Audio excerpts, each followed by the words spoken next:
Good morning, I'm Maddie Jansen, and this is the podcast of 17 News at Sunrise. It's everything you need to know to start your day in about 15 minutes. 17 News at Sunrise begins with breaking news.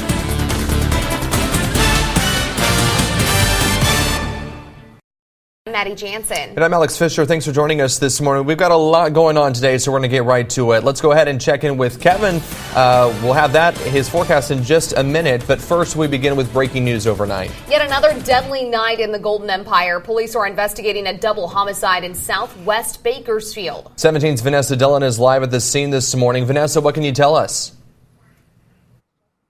That's right, Maddie. Alex, it is still a very active scene this morning. Now, the coroner just arrived about 30 minutes ago, and police are now barely conducting that investigation. And although there is no word exactly on those victims, here's what we know so far specifically. This all started around 11:30 last night. It happened at the Courtyard apartment homes just east of Mohawk Street. More specifically, just down the street from the shopping center that houses Hobby Lobby here. Officers responded to a call on California Avenue just off of Easton Drive right down the street. Police say 2 people were shot. No word on their identities. Police say they don't have any suspect information at this time. They're now describing this, again, as a double homicide. And again, no word on those victims, but we have confirmed that 2 people were shot dead here. Again, you can continue to follow us here at KGET.com for more specific details. But for now, reporting live here in South Bakersfield, Vanessa Dillon, 17 News. Thank you, Vanessa. A man is behind bars in connection with the deadly shooting in Delano. It's one of several we've seen in the past few days. KCSO says it happened Monday afternoon on San Jose Avenue, a few miles from Delano State Prison. 43-year-old Jose Ruben Aon was shot and died at the hospital. Deputies arrested 40-year-old Ruben Marola in connection with the shooting. He's being held without bail and is due in court later this afternoon. And from Saturday to last night, 6 people have died after being shot in separate cases, bringing the number of homicides to 54 for Kern County. That is nearly 20 fewer homicide cases than the same time last year. In 2018, we had 70 homicides by July 22nd. For all information and more on these cases, you can just head to our website, KGET.com, and click on the homicide tracker icon. All right, we want to switch gears just a little bit, and we want to talk about the other big story of the day, the heat wave. Got lucky yesterday, though. We thought we'd see a little bit more sun peek through those clouds, so it kept our temperatures down at 99. So wow. that was crazy forecast yesterday. We broke it if you think triple digits. We restart the heat wave. Restart. So now we're in heat wave number 3, and it looks like we'll continue on this track of hot temperatures, and it's going to be humid. Maddie and I were walking in this morning together, and it was very sticky, very humid, and that's the way it's going to be today. So, but no thunderstorms. I'm not expecting any showers in the valley. But when we talk about the heat, 99 degrees was the high yesterday. The record temperature, 114, set back in the 1930s. And as we take a look at the skies right now, much different story. We don't have any of that moisture out there. In Kern County, we've seen just a few high clouds overnight, but that has been about it. We're at 76 degrees right now, but our humidity is up 62% with a dew point at 62 and a northwest wind at 3. So definitely a little sticky, and you can see all of the valley locations have those higher humidities right now, and into the mountains, 60s and 70s on the percents, and then out near Mojave, 39% on the humidity. So a lot of Kern County feeling a little humid this morning. Here's what we can expect throughout the day. By 7 a.m., 79 degrees. By noon, you're at 96. By 3 o'clock, mostly sunny and 102. For the Tehachapi area, you're currently at 64% on the humidity, and a west wind at 3. And you can see throughout the day, we'll start out in the mid-60s and then climb into the lower 90s this afternoon. By 3 o'clock, a light westerly wind at 8. I'll have much more in your forecast in just a bit, but first, let's get a check of the morning commute. We'll send that over to Alex. Thanks so much, Kevin, taking you outside and showing you the commute at the 99 near White Lane. And it's looking pretty good on that side of town. Everything else around the county is looking pretty good to start off your Wednesday morning. We'll have another check of your commute coming up in about 15 minutes. 5:04 now, new information about a crash involving a car and a bicyclist. Bakersfield police have arrested the man driving the car on suspicion of DUI. The crash happened around 9:30 last night on Baker Street between Truxton and California Avenues. BPD says the woman was riding a bike northbound in the southbound lanes when a man headed south hit her. Paramedics rushed her to the hospital with major injuries where she's now in critical condition. We're now just about 30 minutes away from Robert Mueller's high-stakes testimony on Capitol Hill in what could be an explosive hearing. The former special counsel and author of the Russia report will testify on his nearly 2-year probe into Russian meddling during the 2016 presidential election. 17's Eitan Wallace has been keeping track of developments out of Washington and joins us this morning in our newsroom with what we can expect coming up later this morning. Good morning, Eitan. Well, good morning, Alex and Maddie. And in about 30 minutes, Robert Mueller will begin his opening remarks in front of the House Judiciary Committee. But before he begins speaking, Democrats and Republicans already are sparring about whether this testimony will bring about anything significant for the American people. In less than an hour, Robert Mueller will step into this hearing room to be questioned for the first time about his Russia report. The 2-year-long investigation found Russia interfered in the U.S. presidential election, but the report did not find sufficient evidence to establish a criminal conspiracy between the Trump campaign and Russia. However, Mueller notably did not make a determination about whether the president obstructed justice. The former special counsel said he followed Justice Department policy that forbids indicting a sitting president. The president, meantime, has always maintained he never obstructed justice. There was no obstruction. There's no nothing. They're wasting their time. But Democrats believe the report has substance. Mueller investigation revealed a lot of conduct by the president, which the American people should be aware of. Now, Mueller will be in the hot seat, expected to first testify for 5 hours in front of the House Judiciary Committee, followed by the House Intelligence Committee. This morning, we're learning new details about his testimony. A Mueller spokesman tells NBC News the former special counsel will deliver an opening statement. After that, he'll offer his entire 448-page report as his full statement for the record. Yesterday, the Justice Department, citing executive privilege, told Mueller his testimony must remain within the boundaries of his public report, something Mueller has long vowed to do. We chose those words carefully, and the work speaks for itself. And the report is my testimony. I would not provide information beyond that which is already public in any appearance before Congress. Democrats will allow Mueller's longtime aide, lawyer Aaron Zebley, to appear with Mueller at today's hearing, something President Trump tweeted is very unfair and should not be allowed.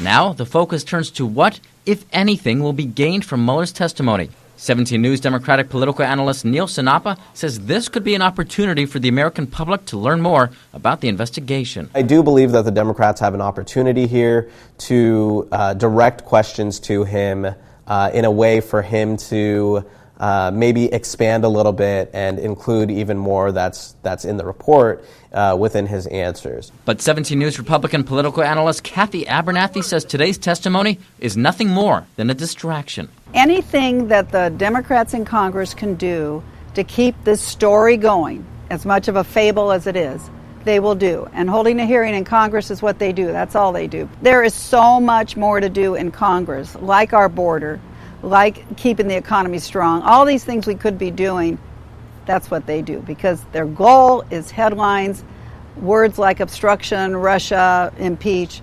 That's their goal. Now, logistically, there will be a 30-minute break in between the two hearings, and the former special counsel will have the opportunity to ask for breaks during each appearance. Now, we are monitoring the president's Twitter page as well this morning, Alex and Maddie, and I should tell you that about 10 minutes ago, the president tweeted, quote, "No collusion, no obstruction." In the newsroom, Eitan Wallace, 17 News. Yes, he has been very busy on Twitter this morning. Thanks so much, Eitan. We'll check back in. And we'll be monitoring our cameras in Washington, and we'll take you live to Capitol Hill as soon as Robert Mueller takes the stand ahead of his opening statement. Again, that's coming up in about 30 minutes. As Kevin mentioned, it is hot out, and we're expecting to begin that heat wave yet again today. Yeah, he's got a look at your Wednesday forecast coming up after the break.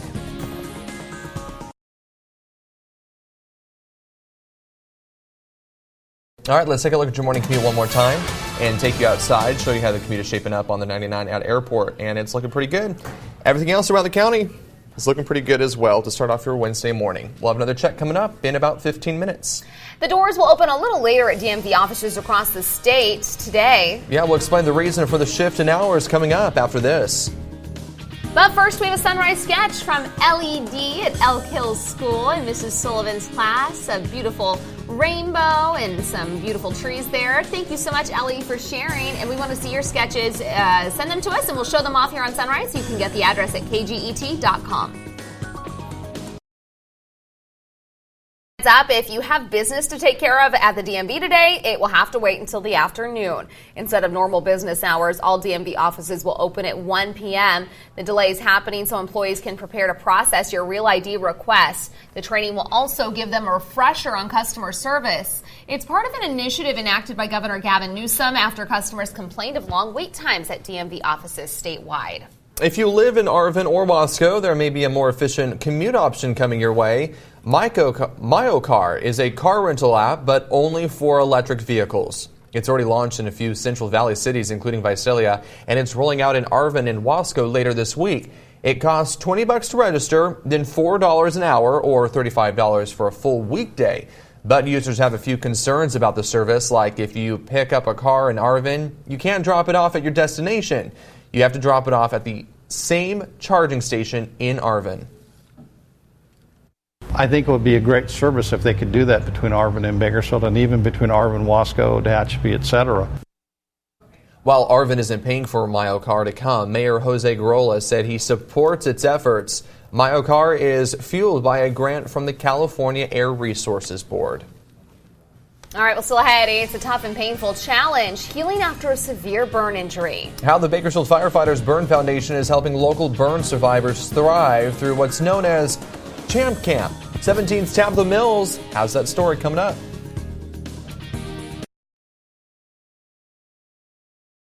A proposal that would make Kern County Sheriff's deputies the highest paid law enforcement agency in the county. Yesterday, the Board of Supervisors unanimously approved the plan that would increase deputy pay. The proposal now goes to the Kern Law Enforcement Association and Sheriff's Commanders Association for negotiation and approval. As the proposal stands now, an entry-level deputy would see his or her salary increase from roughly $53,000 a year to about $62,000 when you include a $10,000 signing bonus set to be paid out over 4 years. Overall, that makes for a 10% increase. Sheriff Donnie Youngblood says while nothing is final, he's optimistic. This is going to be a huge step forward in my ability to recruit, retain, and to keep officers once they come to work here. We won't just train people and watch them leave.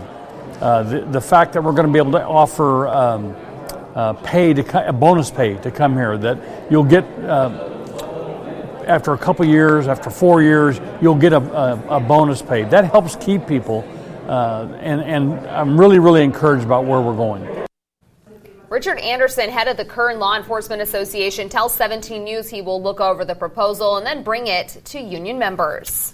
It is 5:23 now, and we're teaming up with Dignity Health, Mercy, and Memorial Hospitals to honor first responders who go beyond the call of duty. It's part of our Kindness Behind the Shield campaign, reported on by Tabitha Mills. And this morning, she's introducing us to Champ Camp. That's right. I love Champ Camp. I just want to let you know if you ever have the opportunity to go, you should go. It's a week-long camp for burn survivors, a place where kids don't have to hide their scars. They can just be kids. The Bakersfield Firefighters Burn Foundation works year-round to support the camp and, in turn, our local burn survivors. And for that, we say thank you. 5, 4, 3. It's a place of support, encouragement, celebration, and love. I'm glad that I'm somewhere that I don't feel alone and that people that are not strangers to me. This is Champ Camp, a week-long camp hosted by the Elisa Ann Rouge Foundation, aimed at helping children face one of life's toughest and most painful challenges, severe burn injuries. The theme this year is Ohana, which is family. No one gets left behind, no one is forgotten, and that's what we want our survivors to know, as well as just everyone here at camp. Here, they don't see scars. It's the coolest place I've ever been in my life. Oh, that's so cool. Kids can be kids. Time away from the stares, the whispers, the pointing or teasing some experience daily. It is amazing to watch these kids amongst their peers, amongst other survivors, and just get to be kids. I always tell people when we're talking about Champ Camp, We'll have kids that are local kids here that have the community pool, that I'm sure when they go to the community pool, they're going to keep their shirt on, they're going to swim, they're going to try to hide their scars. Champ Camp is an opportunity for them to take their shirt off, to be a kid, to run around that camp. It is amazing to watch these young boys. I don't think they wear their shirts the whole week, just because they have that opportunity. Because you feel safe here. It gets like a second home. For the past 10 years, the Bakersfield Firefighters Burn Foundation has supported Champ Camp. $12,000, 15 campers. Raising money with your help. Your donations to send a kid to camp at Outback Steakhouse. Your support at Light Up the Night, the Lights and Sirens Golf Tournament, and more. You make this happen. You're helping these kids heal. Thank you for bringing me to this amazing camp, because if I wasn't here, I wouldn't know what Champ Camp was about. And what's Champ Camp about? Making friends and having fun.